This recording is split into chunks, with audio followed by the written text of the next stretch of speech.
भाई आप में से बहुत सारे लोगों ने सीआरटी स्ट्रैटेजी सीख तो ली होगी, बट स्टिल आपके सेटअप्स फेल हो रहे होंगे, स्टिल आपको लॉसेस हो रहे होंगे। आज इस वीडियो में हम वही बात करेंगे, कौन सी ऐसी कॉमन गलतियां हैं जो हर कोई एक ट्रेडर कर रहा है सीआरटी स्ट्रैटेजी में। क्योंकि मेरे पास टेलीग्राम पे काफी सारे स्क्रीनशॉट्स, इमेजेस आते हैं, सेटअप्स आते हैं जो मैं चेकआउट करता हूं। वहां पे एक कॉमन मिस्टेक है जो हर एक ट्रेडर कर रहा है। तो आज इस वीडियो में हम वही देखेंगे सीआरटी स्ट्रैटेजी में कौन कौन सी ऐसी छोटी छोटी चीजें जो आपको ध्यान रखने, जिससे आपको प्रॉफिटेबिलिटी बढ़ सकती है।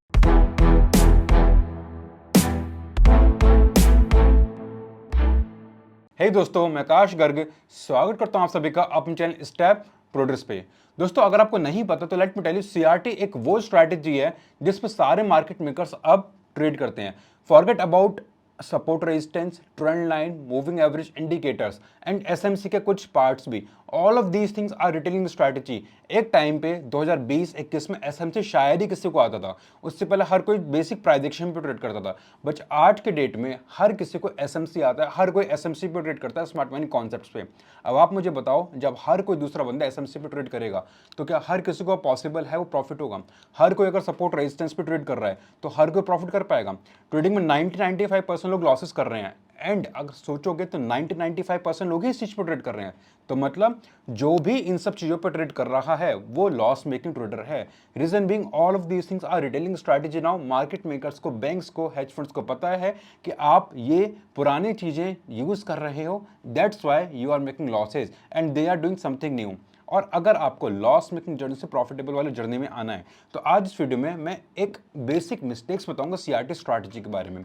सीआरटी स्ट्रैटेजी क्या है अगर आपको नहीं पता है तो मैंने डिटेल वीडियो उसके लिए पहले बना रखी है, जाके चेकआउट करना। उसका लिंक मैं नीचे डिस्क्रिप्शन बॉक्स में, पिन कमेंट में, ऊपर आई बटन में दे दूंगा। सीआरटी कैंडल रेंज थ्योरी होती है जिसमें हमें खाली दो चीजें देखनी होती हैं बेसिकली, एक हाई टाइम फ्रेम पे liquidity sweep and second smaller time frame पे fair value gap, that's all. कोई भी इसमें मेजर हमें स्मार्ट मनी कॉन्सेप्ट्स के 10 कॉन्सेप्ट्स देखने की जरूरत नहीं है, सपोर्ट रेजिस्टेंस में 10 सपोर्ट बनाने की जरूरत नहीं है। अब कॉमन मिस्टेक्स क्या है सीआरटी स्ट्रैटेजी की, वो देखते हैं स्क्रीन पे चल के। उससे पहले मेक श्योर आप चैनल को सब्सक्राइब कर दो, बेल आइकन प्रेस कर दिया हो, बिकॉज ट्रेडिंग में 30% एक्यूरेसी से भी अब प्रॉफिट बन सकता है। अगर आपको नहीं पता कैसे बन सकता है तो यूट्यूब पर डेली मैं लाइव ट्रेडिंग करता हूं, उसे मिस आउट मत करना। वहां पे सेम चीज मैं यूज करता हूं, सेम चीज आप भी मेरे साथ यूज करके सेम प्रॉफिट्स कर सकते हो। अब हम आ गए अपनी स्क्रीन पे, यहां पे हम देखेंगे, मैंने H1 का चार्ट खोल रखा है। सीआरटी स्ट्रैटेजी क्या है पहले वो देख लेना भाई। अगर आपको नहीं पता सीआरटी स्ट्रैटेजी कैसे काम करती है तो इस वीडियो में आपको कुछ भी समझ नहीं आने वाला है।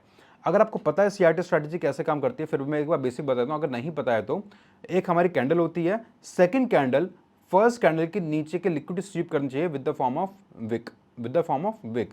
कलर क्या है, it doesn't matter at all, colour उसका बिल्कुल भी मैटर नहीं करता है। यहाँ पे ये इसने सेकंड कैंडल ने फर्स्ट कैंडल के लो के सारी लिक्विडिटी हंट कर दी, आउट कर दी। यहाँ पे हो गया हमारा सीआरटी पैटर्न। सेम केस हमारे यहाँ पे बनता है। अगर मैं थोड़ा सा बैक साइड ले जाता हूँ यहाँ पे, और अगर मैं इससे भी हटा देता हूँ यहाँ पे, this is how we are getting CRT in this H1 gold. Gold में यहाँ पे हमें सीआरटी मिल रहा है। अगर आप ध्यान से देखोगे तो मंडे को मार्केट ओपन हुआ, मार्केट ओपन होते यहाँ पे हमें सीआरटी पैटर्न मिला। अब देखने वाली इंपॉर्टेंट बात ये है, सीआरटी हमें यहाँ पे क्यों मिला, क्योंकि यहाँ पे इसके नीचे की सारे लिक्विडिटी इस कैंडल ने हंट कर ली है। अब अगर इसने सारी लिक्विडिटी हंट कर ली है, now the second important thing is कि यहाँ में जाना है स्मॉलर टाइम फ्रेम पे, आइदर 5 मिनट्स, 3 मिनट्स और 1 मिनट। क्यों, कैसे, उसके लिए मैंने पहले वीडियो में बहुत बार आपको शायद बताया है। और हम जाएंगे M5 में। M5 में हमें एंट्री ढूंढनी है with the help of strong fair value gap. अब यहाँ पे हम पे स्ट्रॉन्ग फेयर वैल्यू गैप कहाँ है, this is a fair value gap and after this is our second fair value gap. These two are our fair value gaps. अब price हमारा इस वाले जोन पर टैप इन करेगा तो हम एंट्री लेंगे, आइदर इन दिस जोन और इन दिस जोन, तो ही हम एंट्री लेके ट्रेड करेंगे। But here is the catch, अभी तक जो मैंने बताया कुछ नया नहीं, कुछ अलग नहीं है, बेसिक है। अगर आपको पता है सीआरटी स्ट्रैटेजी, सब वही मैंने आपको एक बार रिवाइज करवाया है। बट यहाँ पे अब मेजर चीज शुरू होती है कि कब प्राइस हमारा टैप इन करेगा उस वाले जोन पे। प्राइस तो ऊपर ऊपर ऊपर जाते जा रहा है, तो क्या स्टिल ये जोन वैलिड है? एट दिस टाइम ये जोन वैलिड नहीं है। मेनली सीआरटी होने के बाद में यहाँ पे सेकंड कैंडल या फर्स्ट कैंडल की लिक्विडिटी हंट कर देती है, इसके बाद में 2, 3, 4 कैंडल मैक्सिमम, इन 4 कैंडल्स सीआरटी को फेयर वैल्यू गैप पे आना होता है। अगर वो आता है तो ही हमारा बेस्ट सेटअप होता है। अगर उसके बाद में आ रहा है, वो हाई टाइम फ्रेम के अगर 4-5 घंटे बाद सेटअप आ रहा है, वो इतना ज़्यादा रिलेवेंट नहीं होता है, बहुत लीस्ट प्रोबेबिलिटी होती है उस वाले सेटअप की। अब यहाँ पे अगर वो अब आता है, इतना हाई सेटअप नहीं होगा, इतना अच्छा सेटअप वो नहीं होगा। अगर यहीं तक वो कहीं तक आते इस सेटअप पे रिटेस्ट करता तो बहुत स्ट्रॉन्ग और अच्छा सेटअप होता। At this moment this is not a strong setup at all. I hope you are getting this point what I am trying to से।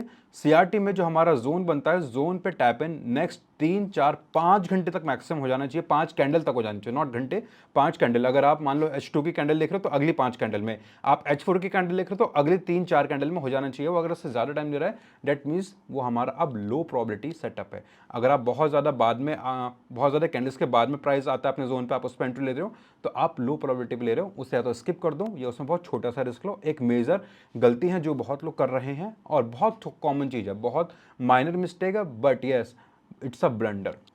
अगर ये मिस्टेक आपको समझ आ गई है देन सेकंड मिस्टेक नहीं बोलूंगा मैं, सेकंड चीज जो है हमारी वो है हाई प्रोबेबिलिटी लो प्रोबेबिलिटी आपको कैसे फिल्टर आउट करना है।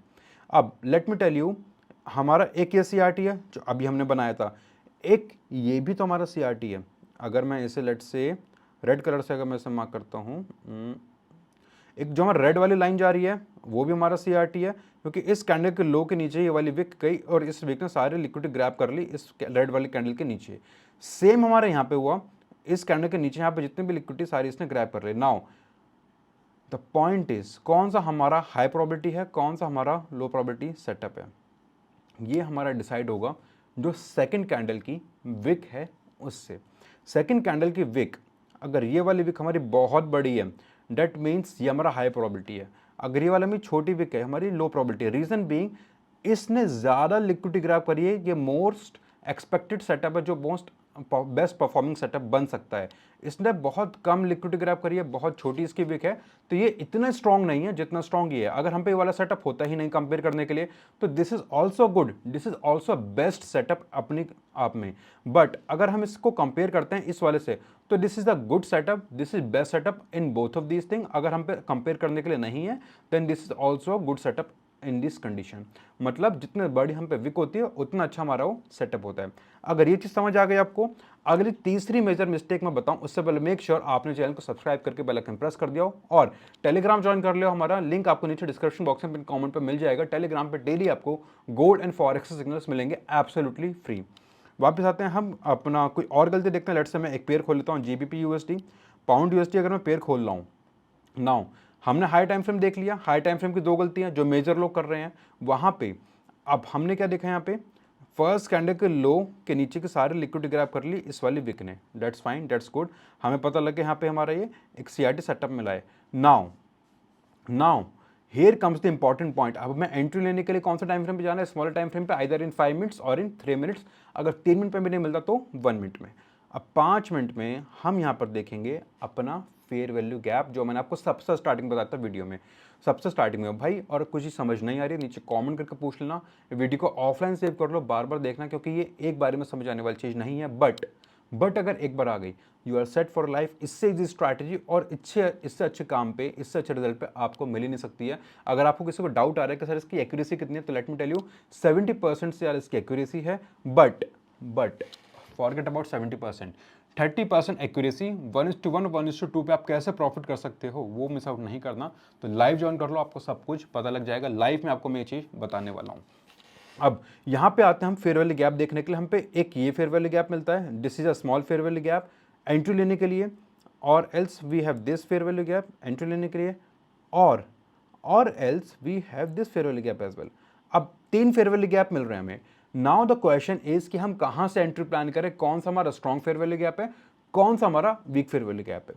For that we will let's say we will range, we will mark up this fair value gap. हम इसे मार्क करेंगे यहाँ पे, कौन सा हमारा स्ट्रॉन्ग है कौन सा हमारा वीक है, हम इसे एनोटेट करेंगे सीक्वेंस के बेस पे। सबसे स्ट्रॉन्ग फेयर वैल्यू गैप यहाँ पे होगा हमारा दिस वन। रीजन बीइंग सबसे बड़ा जो फेयर वैल्यू गैप होता है वो सबसे स्ट्रॉन्ग होता है, क्योंकि वहाँ पे हमारी प्योर बाइंग ही हुई है और कुछ मूवमेंट आया ही नहीं है। तो जो जहाँ पे सिंगल साइड का मोमेंटम होता है वो हमारा स्ट्रॉन्गेस्ट पोर्शन होता है। अब इन तीनों ब्लू बॉक्स में, तीनों फेयर वैल्यू गैप में सबसे स्ट्रॉन्गेस्ट कौन सा है, ये शायद आप भी देख के बता दोगे। एक सेकंड वीडियो को पॉज करो फिर बताना। भाई वीडियो पॉज कर लो, बताओ मुझे वो चीज़। सबसे स्ट्रॉन्ग हमारा ये वाला है फर्स्ट, सेकंड हमारा ये वाला है और थर्ड हमारा ये वाला, क्योंकि सबसे छोटा हमारा ये वाला, फेयर वैल्यू गैप है। तो इन तीनों में सबसे स्ट्रॉन्गेस्ट फेयर वैल्यू गैप ये है, तो हम इससे ट्रेड लेंगे, ना कि हम इससे लेंगे। बहुत सारे लोग यहाँ पे ये गलती करते हैं, इस वाले फेयर वैल्यू गैप को मान लेंगे, या फिर कंफ्यूज्ड होते हैं कि सर कौन सा लें, कि हम पे 3 फेयर वैल्यू गैप मिल रहे हैं, 3 एफएजी हैं, तो इनमें से तीनों में से हम कौन सा चूज करें अपनी एंट्री के लिए। तो एंट्री के लिए आपको चूज करना है फर्स्ट वाला हाई प्रोबेबिलिटी। अगर आपसे पेशेंस नहीं हो रहा है तो इससे आप अगर करते हो तो बहुत कम रिस्क के साथ करना है, क्योंकि मोस्ट चांसेस है कि ये वाले फेयर वैल्यू गैप हमारा फेल होएगा, प्राइस हमारा इसके नीचे आएगा। और इस वाले फेयर वैल्यू गैप पे हम एंट्री लेंगे, यहाँ पे स्टॉप लॉस लगाएंगे हम इस लो के नीचे, और एल्स अगर हमारा स्टॉप लॉस ज़्यादा बड़ा नहीं है, then we will mark our stop loss below this point, जो मैं यहीं पे ही लगाऊंगा। 9 पिप्स का मेरा एसएल होने वाला है, 8.5 पिप्स का, कोई बड़ी बात नहीं है। तो मैं यहाँ पे अपने इसमें एसएल लगाऊंगा, इस वाले एंड जोन पे एंट्री लेके यहाँ पे ऐसे something like that, and mark our TP 1:1 और 1:2 मोर देन इनफ है। मैं आपको वही बोल रहा हूँ कि भाई भूल जाओ, आज तक आपको जो भी 1:3, 1:5, 1:10 तक की आप स्ट्रैटेजी देखते थे, भूल जाओ, कोई किसी का फायदा नहीं है। अगर आप 1:1, 1:2 निकाल सकते हो, मैं आपको गारंटेड प्रॉफिट करवा के दिखाऊंगा, करूंगा नहीं, लाइव बताऊंगा, और सेम आप भी कर सकते हो। अगर मिस आउट नहीं करना तो भाई मैं अगेन बोल रहा हूँ, मेरी पुरानी लाइव में उठा के देख लो, आज जिस दिन पे आप वीडियो देख रहे हो उस दिन की, उससे एक दिन पहले की, उससे 2 दिन पहले की लाइव में देख लो। आपको मैं कैलकुलेटर यूज करता हुआ आपको दिख जाऊंगा, उसके बारे में बताता हुआ। अदरवाइज कल लाइव पे आके सामने से मुझसे पूछ लेना। और एल्स मैंने सेम चीज़ टेलीग्राम पे भी शेयर कर रखी है, टेलीग्राम का लिंक आपको नीचे डिस्क्रिप्शन बॉक्स में पिन कमेंट में मिल जाएगा। ये 3 कॉमन मिस्टेक्स हैं जो सीआरटी स्ट्रैटेजी में हर एक ट्रेडर को इंप्रूव करनी चाहिए अगर अपने विन रेशियो बढ़ाना है, लॉसेस कम करने हैं। सबसे पहले हमें देखना है वहाँ पे स्ट्रॉन्ग कैंडल कौन सी है, मतलब हमारा स्ट्रॉन्ग मोमेंटम किस में आ रहा है। सेकंड नंबर पे हमें देखना है कि वहाँ पे जो सीआरटी होने के बाद में प्राइस कितने देर बाद हमारा टैप इन कर रहा है उस वाले जोन पे। थर्ड नंबर पे देखना है स्मॉल टाइम फ्रेम पे आके फेयर वैल्यू गैप कौन सा बड़ा है, कौन सा छोटा है, कौन सा स्ट्रॉन्ग है, कौन सा वीक है। ये 3 चीज़ आपने सुधार ली। आपके अगर मान लो आप अभी 10 में से 7 विन कर रहे हो, ये 6 विन कर रहे हो, अगर आप 6 विन कर रहे हो, 4 आप लॉस कर रहे हो, अल्टीमेटली 4 में से आपके 2 या 1 लॉस कम होना शुरू हो जाएगा। मतलब जो आपकी अभी एक्यूरेसी 60% थी वो 70-80% तक बढ़ जाएगी automatically, just by removing some losing trades. Time के साथ आपकी ट्रेडिंग स्किल्स नहीं बढ़ती हैं, आपकी लॉस मेकिंग स्किल्स कम हो जाती हैं, जो आप लॉसेस करते हो कम हो जाते हैं, और वही हमें ट्रेडिंग में सीखना होता है। रेस्ट वीडियो में कोई भी डाउट हो टेलीग्राम पे पूछ लेना, नीचे कमेंट करके पूछ लो। वीडियो पसंद आई तो दोस्तों के साथ शेयर कर दो, लाइक करके बताओ मुझे कि अगर ये 3 चीज़ आपने इंप्रूव कर ली तो कितनी एक्यूरेसी, कितना प्रॉफिट्स आपका बढ़ सकता है। रेस्ट मिलते हैं दूसरी वीडियो में, उसमें प्रॉपर मैं कैलकुलेटर आपको एक्सप्लेन करूंगा, क्या है ये कैलकुलेटर एग्जैक्टली, क्या है ये एआई टूल, कैसे आपकी ट्रेडिंग में हेल्प कर सकता है फंडिंग चैलेंज पास करने में या ब्रोकर्स अकाउंट में अपना अकाउंट मल्टीप्लाई करने में विद इन नो टाइम। और अगर आपको वीडियो मिस आउट नहीं करनी, चैनल को सब्सक्राइब करके बेल आइकन प्रेस कर लेना। वीडियो पसंद है तो लाइक कर देना, दोस्तों के साथ शेयर कर देना। मिलते हैं दूसरी वीडियो में।